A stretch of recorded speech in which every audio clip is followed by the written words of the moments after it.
All right, it's Ron Goodall, FightHype.com. I'm here with my man, Bashan Lee. What's going on? Not much. First things first, you've been doing a lot of great work. You've been sparring Keyshawn Davis in the camp. First and foremost, what's that experience being around Mac, Coach Fred, Esau, Keyshawn, the whole 2023 Trainer of the Year crew?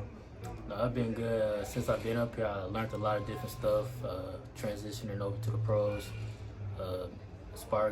Shared a ring with Keyshawn. Real sharp, good work. Probably the sharpest sparring session I done had with somebody. Out of everybody that done traveled to spar. Probably the biggest name so far that I sparred.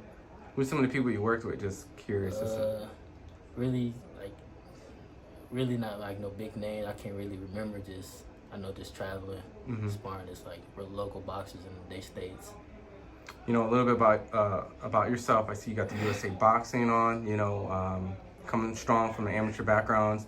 What can you tell the fans a little bit about yourself? Made the USA team, had my first international competition in the Worlds. First round fought a kid from Trinidad, got the second round knockout, and then ended up fighting gold medalist Andy Cruz. And we had a good chess match, back and forth. And I stood my ground, and it wasn't like no one-sided fight, and that's probably my biggest fight so far. Now, you mentioned Andy Cruz.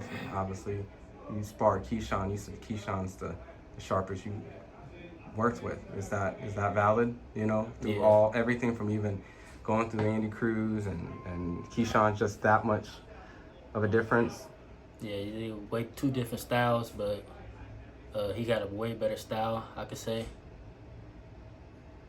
Keyshawn having you here spar, obviously he's getting ready to fight Pedraza. Yeah. I mean, Pedraza's a veteran, 2-division champion. He's been in the ring with Gervonta Tank Davis. Went pretty far with Gervonta. How do you see a fight with Keyshawn going with Pedraza coming up? I feel like he gonna step on the gas. Keyshawn gonna step on the gas on him and start this. I feel like he gonna turn it into a fight. Like he gonna have something like to prove, like that this not like no step up fight. Like he just ain't on his level. Like he gonna go in there to dominate and take him out. Keyshawn's very sharp. Sometimes the energy he brings is like, come on, bring it to me. Little trash talk, little energy. Yeah, like when we've been sparring, he'll get to talking a little bit. We get to going back and forth. But like you need that type of energy. Definitely coming up for a fight like this. Like he ready to go. Now, obviously, being in this camp, there's also what many people would say is the best fighter on planet Earth, pound for pound, Terence Crawford. He's kind of zipped in and out throughout the camp. Have you had a conversation with Terence a little bit in between? And if so, what was that interaction like? Yeah, he came up to me after sparring, just like that was some good work. That looked real comfortable in there.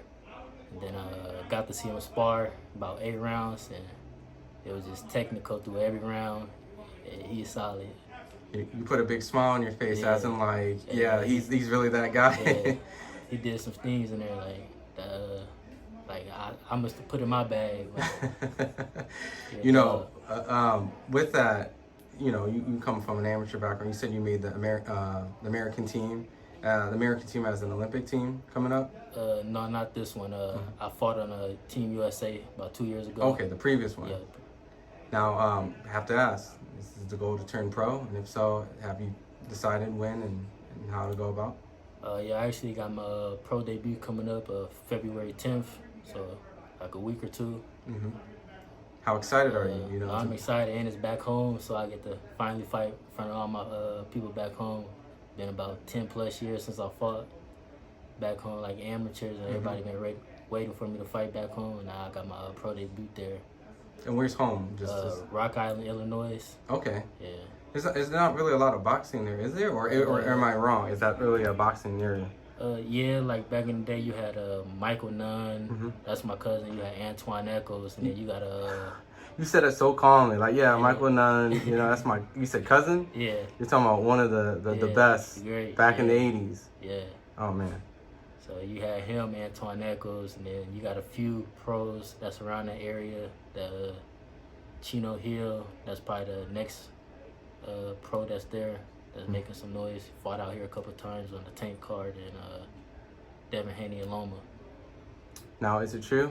You say the best fighters come from the Midwest. Can you co-sign that? Yeah, they do. You know, obviously, you know, Floyd and you and Bud, and I'm trying to think region-wise, you know. Yeah, they sleep on us a lot. Mm-hmm. Yeah. Because everyone thinks East Coast, West Coast, and the South, but never like Midwest. Like, what's popping in the Midwest, right? Yeah, Obviously. they be sleep. So, obviously, before I let you go, can you tell the fans where, I mean, it's going to be back in Illinois, but where can they follow you on social media, get more details on the fight and see the results and everything, and learn a little bit more about you? You can follow me on almost every platform, Facebook, Instagram, Vershaun Lee, Vershaun_Lee, and that's how you can keep up with me. All right, appreciate it, champ. All right, thank you.